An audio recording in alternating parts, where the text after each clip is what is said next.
Jaya Radha Madhava Kunja Bihari Radha Madhava Kunja Bihari Jaya Radha Madhava Kunja Bihari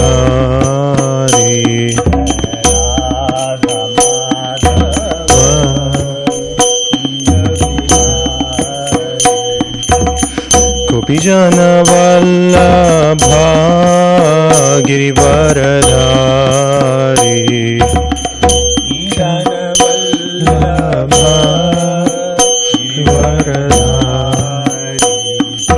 Gopijana Vallabha Girivaradhari Gopijana Vallabha Girivaradhari Yashodanandana Braja Jana Ranjana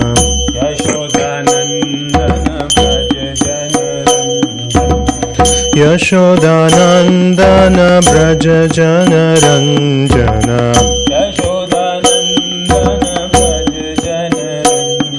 Munatira Vanachari Tira Vanachari Yamuna Tira Vanachari Tira Vanachari Jaya Radha Madhava Kunja Bihari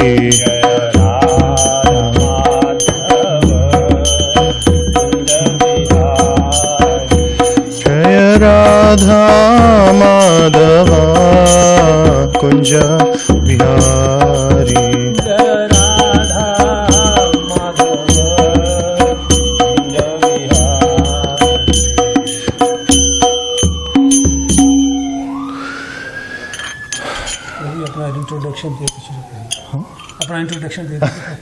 My name is Vrajaraj Gopal Das. I would like to speak a little today about the glories of Kartik Maas, because Kartik is starting on the west coast tomorrow for us, and on the east coast and in India on Monday. So I just wanted to speak a little bit, and then we can have some reflections. Om Namo Bhagavate Vasudevaya. Om Namo Bhagavate Vasudevaya. Om Namo Bhagavate Vasudevaya. Om Namo Bhagavate Vasudevaya. Om Namo Bhagavate Vasudevaya. Om Namo Bhagavate Vasudevaya. Om Jnanatimidandhasya Jnananjanashalakaya Chakshurunmilitam Yena Tasmai Shri Gurave Namaha. Namo Vishnupadaya Krishna Pristhaya Bhutale Srimate Bhakti Vedanta Swami Niti Namine. Namaste Saraswate Deve Gauravani Pracharine Nirvishesha Shunyavadi Paschatya Deshatarine.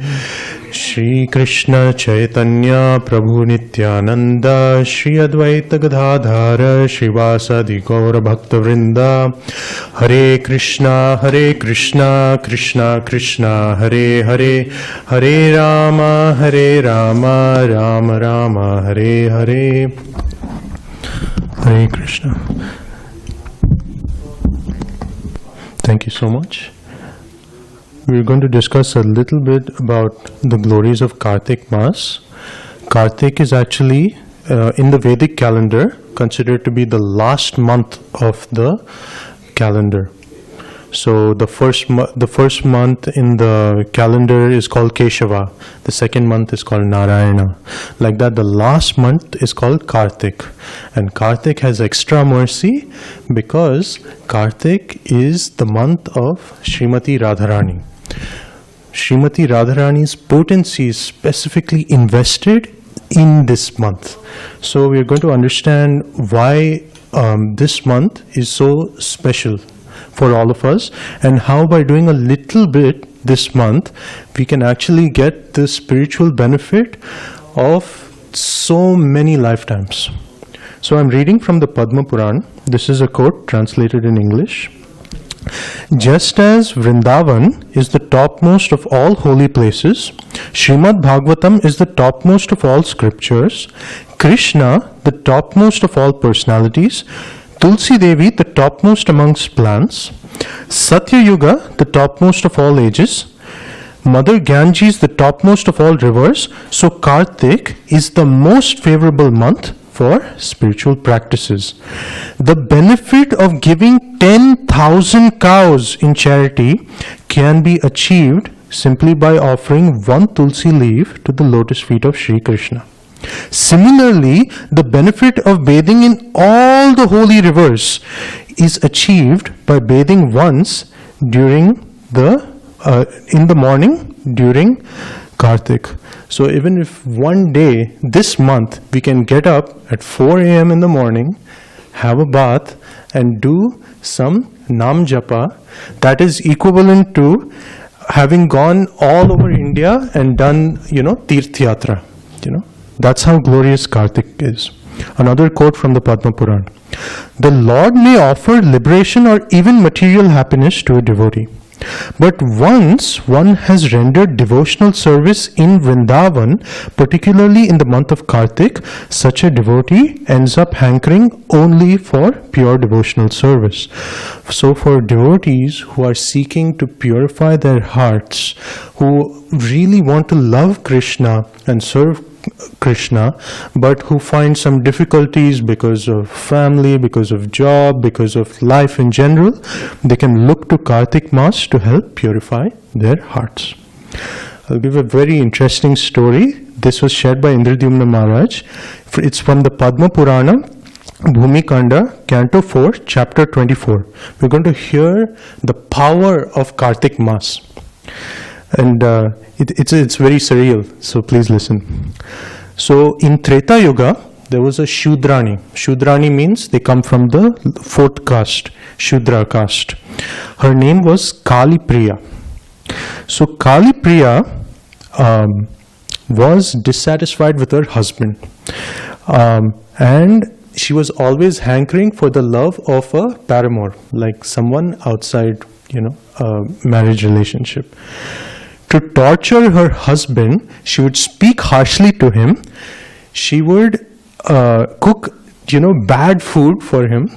And the worst is, in front of him, she would act in a very unchastely way with other men.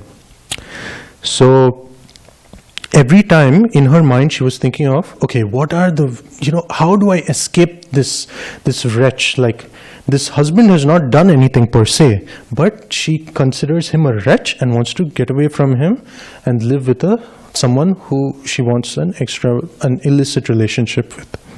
So, as expected, Krishna satisfies all the desires in the heart.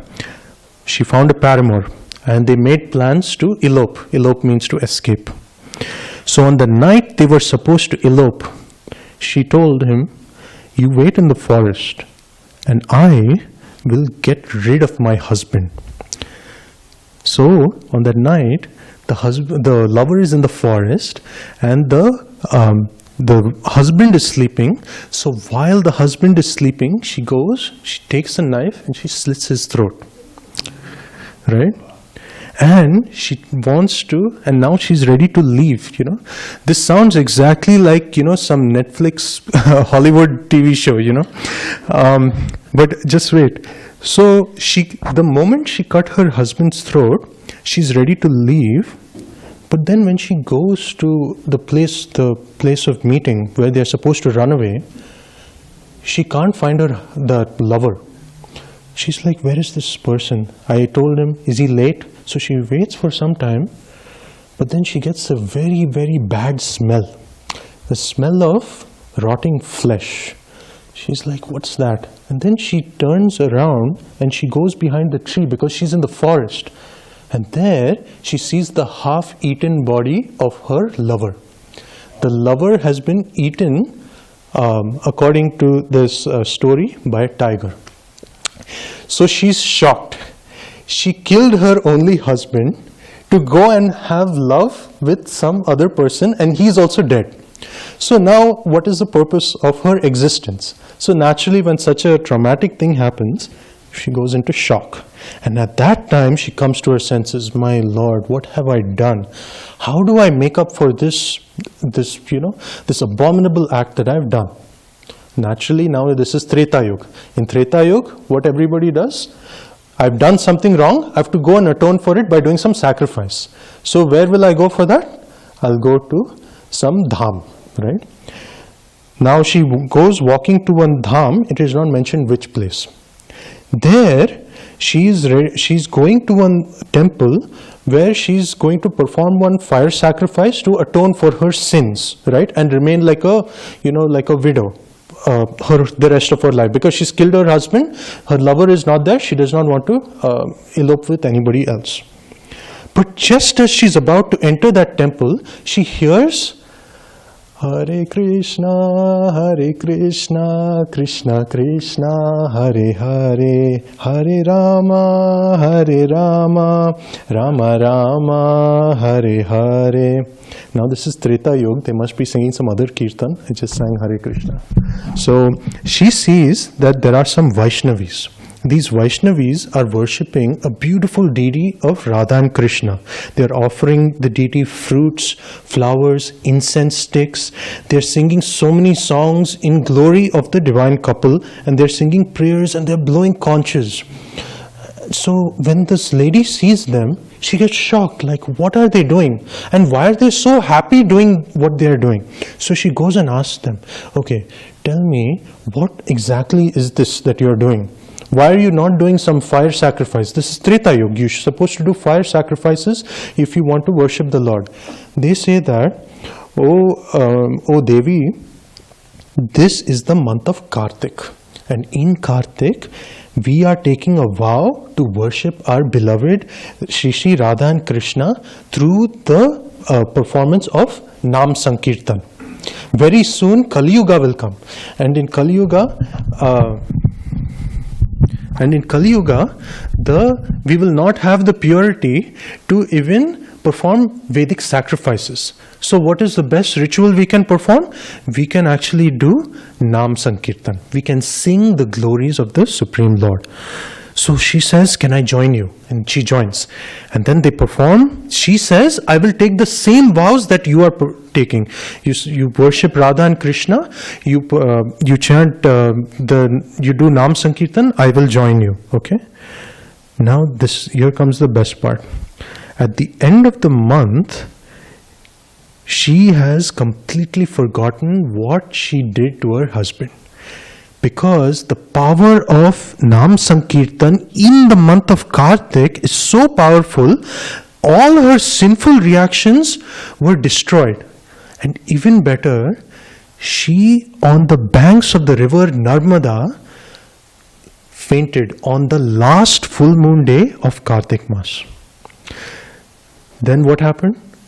Naturally, when someone dies, there's only one main personality who will come, Yamraj and his Yamdutas. So Yamdutas came there.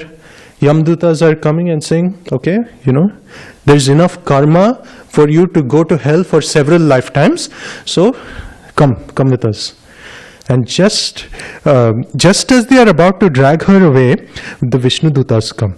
And Vishnu Dutas say, if you touch her, she will never go to hell, but we will send you to a place worse than hell. So don't touch her.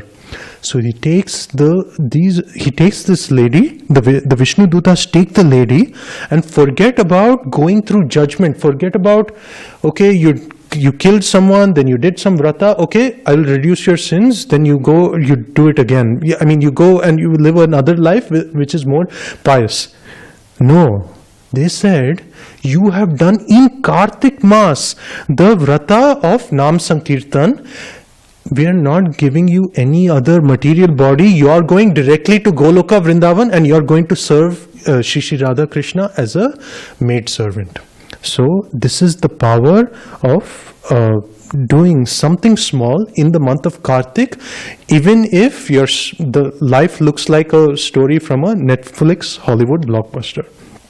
So now, as part of Kartik, we all take vows. Vows can be very, very simple. Here are a list of some things that we can try as based on the Hari Bhakti Vilas. For instance, one can rise early in Brahma Muhurta. Brahma Muhurta is the time around 1.5 hours or 2 muhurtas before the rise of the sun. So that's around 4:30ish. One can rise in the morning and one can bathe and one can do Hare Krishna Japa. If it's one round, that's also okay. It should be something little more than what one is doing currently, right? Another thing, one can hear and read Srimad Bhagavatam. There is nothing more, no scripture more beneficial to the planet, to mankind than Srimad Bhagavatam. One can chant extra rounds. One is chanting 4 rounds, one can increase that to 8 rounds. One is chanting 8 rounds, one can go to 12 rounds. One is chanting 1 Mahamantra, they can do 4 Mahamantras. So anything, any small thing that we can do, we should try to find. Then every day in our temple, we are offering ghee lamps during the month of Kartik to our beloved deity Sri Sri Radha Giridhari. You can watch that live stream if you live far away, or you can join us in the temple in the mornings. So we offer ghee lamps to Sri Radha Giridhari and we sing a beautiful prayer called Damodara Ashtakam. Damodara Ashtakam, I will talk a little bit about that ahead. Oh yes, wonderful, very nice. So that Damodara Ashtakam is 8 verses composed by Satyavrat Muni about a beautiful pastime. We'll go through that very quickly.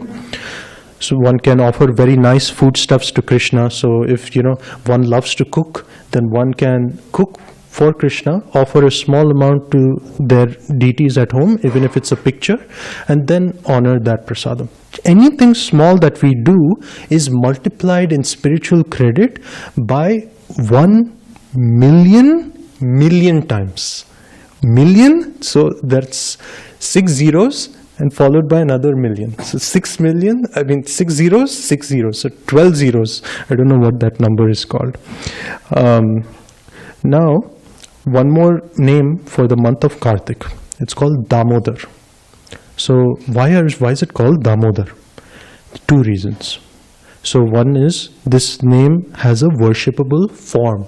Every calendar, in the Vedic calendar, every month, January, February, March, yeah, it's nice, but they don't mean anything per se, other than that's the name of this month.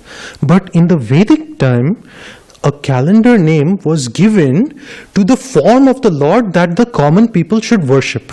So in the first month, they will worship the Lord Keshava. Second month, they will worship Lord Narayan. And connected to every deity, there is a pastime. So you worship that pastime in that month. Similarly, in Kartik Maas, we worship Lord Damodara. Now, what is Damodar? In Sanskrit, there's something called a sandhi. A sandhi is a join of 2 words. So Damodara is a sandhi of 2 words, Dama and Uddara. So Dama actually means rope. Uddara means belly. So what does Damodar mean? The one who was tied by a rope around his belly. That is our Krishna. Now why is Krishna being tied by a rope around his belly? That is all thanks to the glorious pastime that he shares with Yashoda Mai. So now we'll quickly see what this pastime is and what we can learn from this. So now, what is Yashoda? Yashoda again is a sandhi. Yash and Oda. Da. So Yash in Sanskrit means fame. Da means who gives. So Yashoda means one who gives fame. To whom? Yashoda Mai is a pure devotee. So she has only one person in her heart. Any guesses? Yashoda means one who gives fame. But to whom? Krishna, right? So Yashoda gives fame to Krishna because she's a pure devotee. She's the mother of Krishna. That's why she has that name, Yashoda. So now, what is the pastime of Damodar? We'll quickly go through it. I think all of us know it very nicely. So it's Diwali day. On Diwali, Yashoda Mai is woken up very early in the morning. According to Srimad Bhagavatam, something like between 4 and 5 in the morning. But she's a pure devotee, so her sadhana, her japa is to actually prepare butter. Why is she preparing butter? She's the queen of Vrindavan. Her husband is the king of Vrindavan, Nanda Maharaj. They have 900,000 cows. They have so many assistants. Why does Yashoda Mai have to prepare butter? For Krishna. Now Krishna, when he was small in his Kumara pastimes, he would go into everybody else's house. Despite his mother providing the best milk to him, he'll go into everybody else's house, all the other gopis' house, and he'll steal their butter. He'll break their pots. So when the gopis would complain, Krishna would say, I like high quality butter.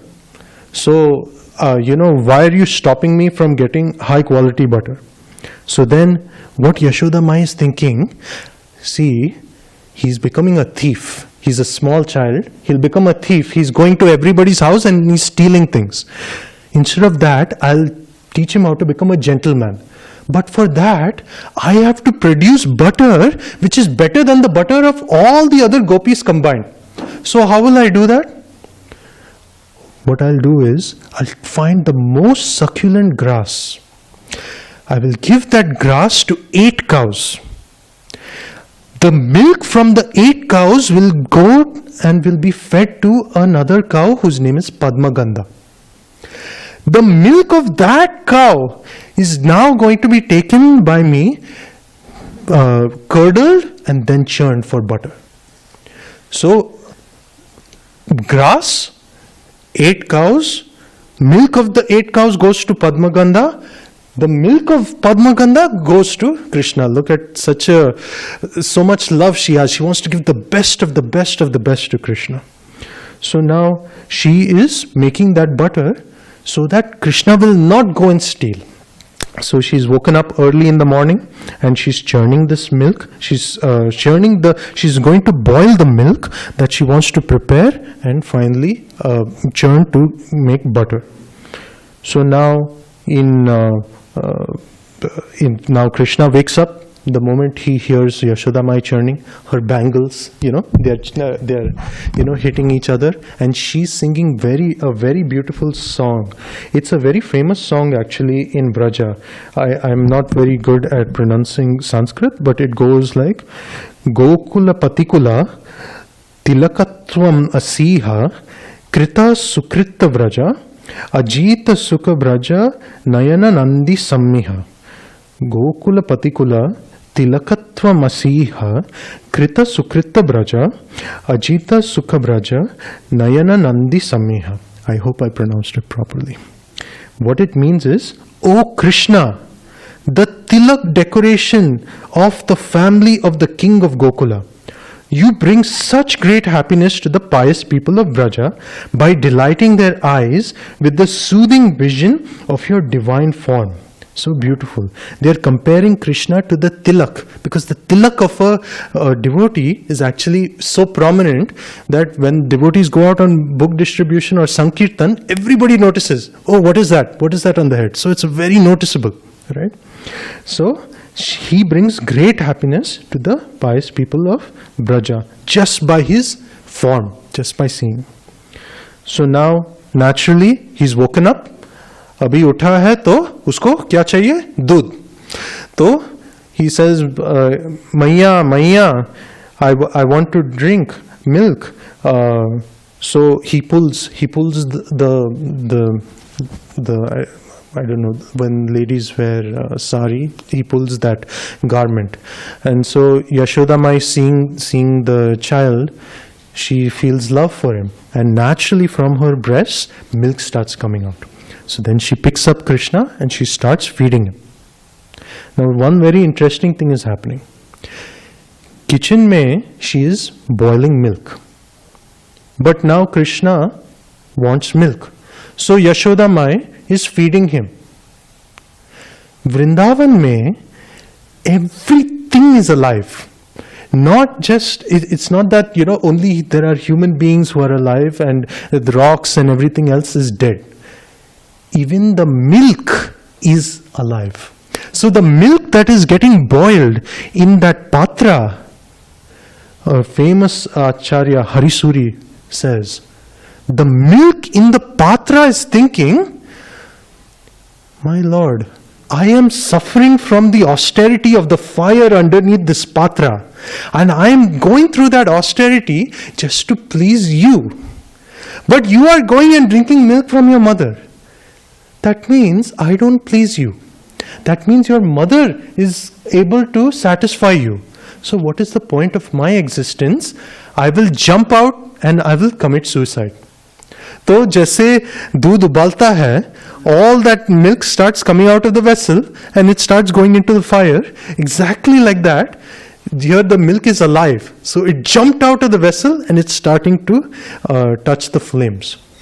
Yashoda माई को सुनाई देता है जब दूध फटता है, boil होता है. So then it starts coming out. So she hears and she immediately puts Krishna down. After putting Krishna down, she's going and turning off the heat and trying kind of going back to churning.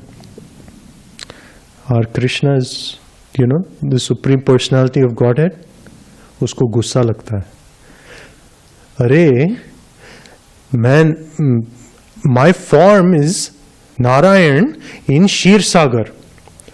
In that ocean of milk I reside and I am the king over there. I am the Lord. I left the milk in that Shir Sagar to come and taste the milk of Yashoda Mai, and she's left me. So what is this? Now I want to teach her a lesson.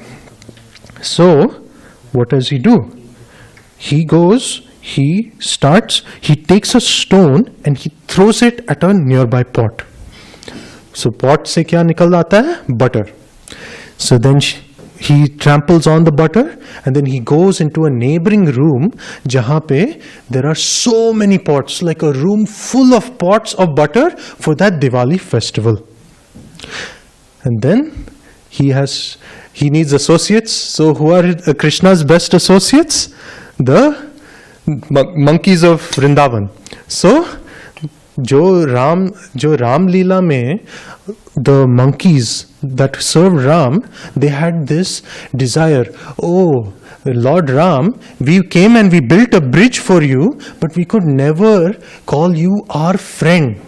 Because there is a difference between serving a king and serving a friend. So these Vanaras, they prayed, please, my Lord Ram, please give us an opportunity to actually serve you in a more conjugal mood. And that's why, to satisfy them, Krishna comes and he brings all those Vanaras with him as monkeys of Vrindavan, and then he feeds them butter. So he breaks one pot, he puts the butter in the mouth of one monkey. Then he takes more butter, puts it in the mouth of another monkey. And monkeys are nicely licking their hands, they're nicely enjoying Krishna's association. But kya hota hai? Suddenly Krishna sees the eyes of one of the monkeys. Why? The monkey's eyes have grown larger. And he's looking in fear behind Krishna. So Krishna is thinking, Kyun? Why is he getting so agitated? Why is he scared? And then Krishna sees in the iris of the monkey Yashoda Mai standing behind him very angrily with a stick in her hand. So immediately he realizes, ab main pakda jaunga. So I have to get up right now and run. So he gets up, he leaves his monkey friends and he runs. He runs. And Yashoda Mai gives him a chase. But think about this. Krishna He's only, he's less than 5 years old. Yashoda Mai was almost 80 years old when she gave birth to Krishna. Now what will happen when an 80-year-old woman starts chasing a 5-year-old child? It's really funny. She's huffing and puffing and trying her best to catch up to Krishna, but Krishna is just running, and he wants to escape because she's holding a stick, and he's so scared of that stick. In the Bhagavad Gita, 11th chapter, when Arjuna is talking about asking Krishna to show his supreme form, Krishna shows a supreme form with thousands of heads, all the Kaurava soldiers entering his mouth as though he was engulfing them in flames, as though he is going to destroy the entire universe. And Arjuna gets scared seeing that form. All the planets are in him. Great arms, great legs. The mouths are filled with blood and with sharp teeth. And all the soldiers on the Kaurav Sena are going into his mouth. And Arjuna's like, my God, I cannot take this vision. Please stop, come back to your normal form. That Lord, who is the source of fear himself, is getting scared by his own mother. It's ironic. This Lord, who's the Lord of the entire universe, is scared of an old gopi who is carrying a stick. What is the lesson that we can learn from this? Krishna is bound by the love of his devotees. We all, many impersonalists say, you are Brahman, I am Brahman, we all are Brahman, right? Actually, as devotees of Krishna, we don't want to be Brahman. We can be superior to Brahman. How? By being a devotee of Krishna. Because when you love someone, you will do whatever they want from you, right? So Yashoda Mai wanted to catch Krishna and teach him a lesson for stealing all those pots and for breaking that butter like a thief. So Krishna appears scared of his own mother, that same Krishna who's the Supreme Personality of Godhead. So finally he sees that Yashoda Mai is giving up, she's getting tired, so she lets her capture him. And when she captures him, she says, "You monkey, you're always running around trying to get butter from all the gopis and feed it to your monkey friends. So today I'll teach you a lesson. I will bind you to a mortar and I will not let you go for this entire day. This is your punishment." So she takes a ribbon from her hair and she sees an old mortar in the house, in the backyard. So she takes Krishna there and she starts tying it. We were talking about Damodar. This is Damodar Maas. Dam-odar. So Krishna is being bound at the belly. Belly is Uda. And Dama means rope. So he's being bound at the belly by a rope at this time. So now they're trying to tie him up. But what's happening? Oh, this rope is short. Okay, so let's get more rope. Let's tie him up with more rope. So they go get another piece of rope. They try to tie him again, 2 inches short. Okay, let's tie up some ropes and tie him up. So also a few of her gopi assistants help Yashoda Mai to create a long rope, and then they're trying to tie up Krishna. My God, it is still 2 inches short. Then they say, bring all the ropes in Vrindavan and tie it up. Tie them into a massive rope and then let us tie up Krishna. And so many gopis are sent to find ropes all over Vrindavan. And so they get all those ropes together, tie them up, and they want to tie up Krishna. Still 2 inches too short. So our acharyas say why it is 2 inches too short. why the gopis are not able to tie up Krishna to the grinding mortar. They say that 2 inches resembles 2 things that devotees should know.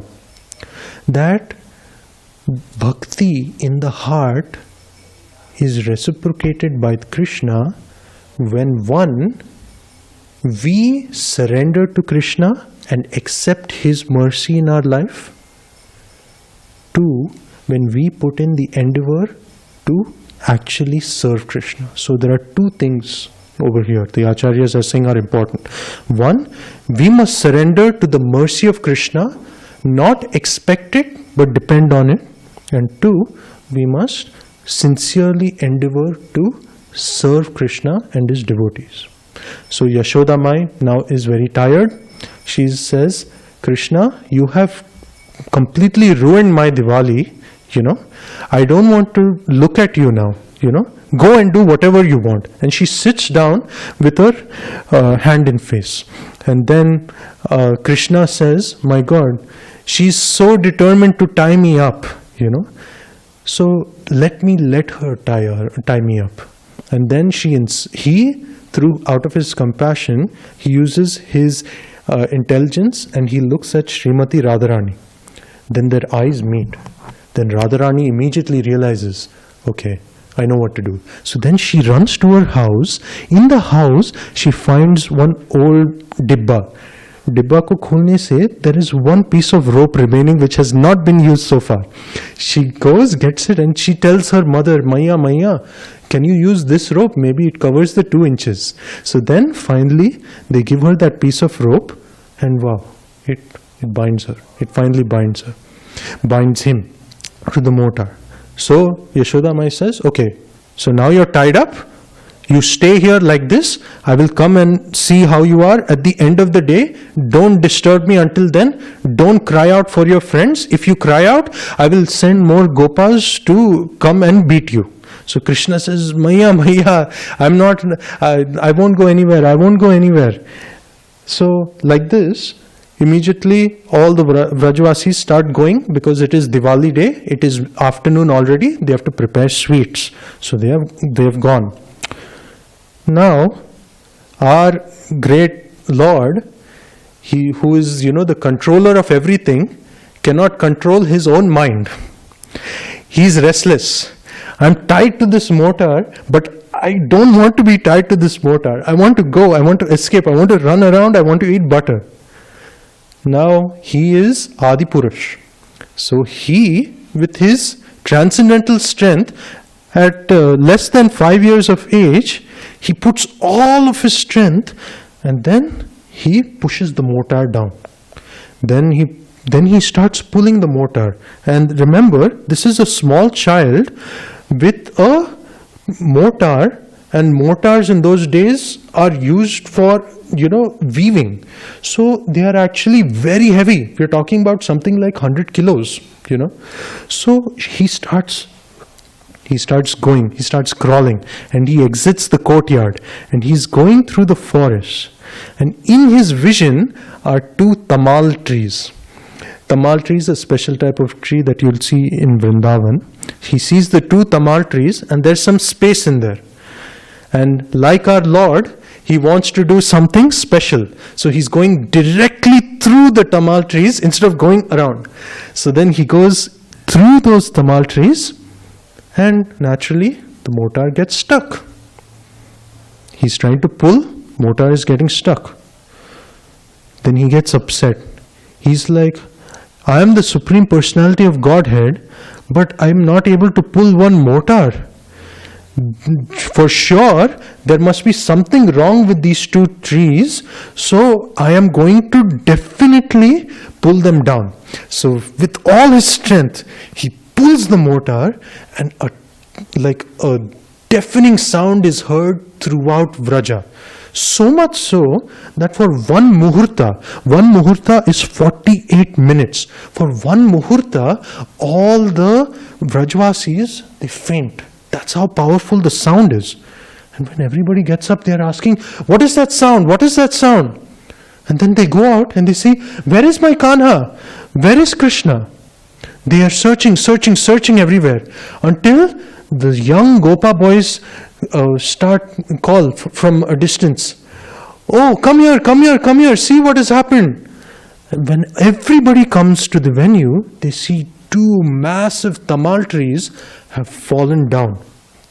Big tamal trees, which everybody felt had existed for a very, very long time.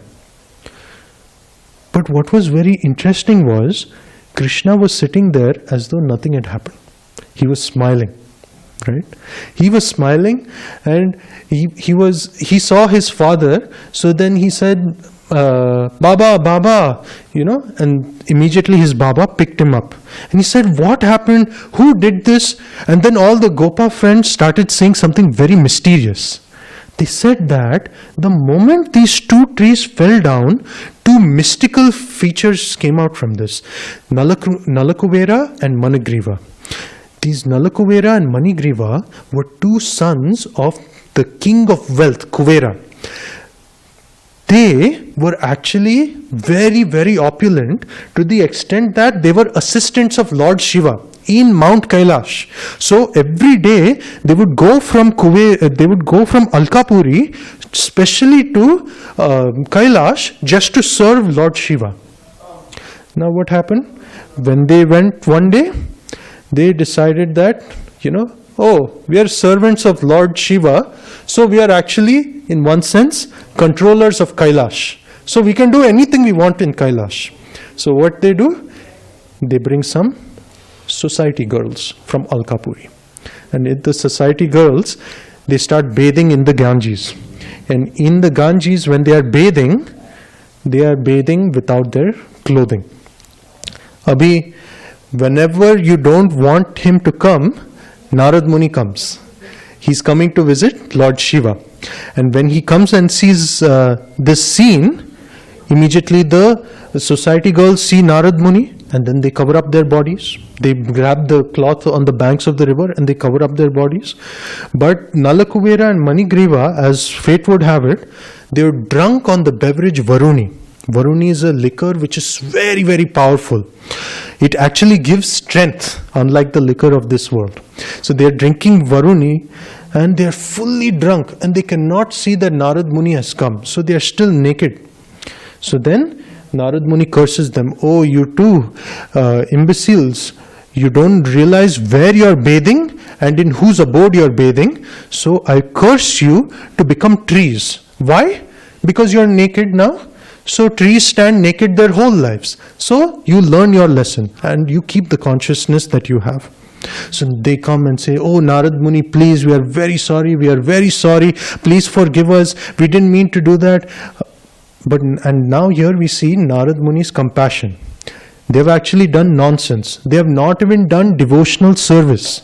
But Narad Muni says, okay, I give you the wish that you still remain trees. But you remain trees in the courtyard of Nanda Maharaj, a pure devotee of Krishna, for at least 100 celestial years. So in the body of the tree, they actually have the consciousness of demigods. So they have to suffer like a tree suffers during rain, cold, heat, but they have the consciousness of demigods. So while they are doing that atonement, they purify themselves and they become humble. And that's when Krishna decides to come with his grinding mortar, push down the tamal trees and give them liberation. So here we can see one very important point. Without Narad Muni's mercy, these two would not have received the blessing of the Supreme Personality of Godhead. Similarly, for us, we should search for a pure soul, a pure devotee of the Lord, to whom whose instructions we can follow for the purification of our heart. For many of us in ISKCON, Srila Prabhupada is that Acharya who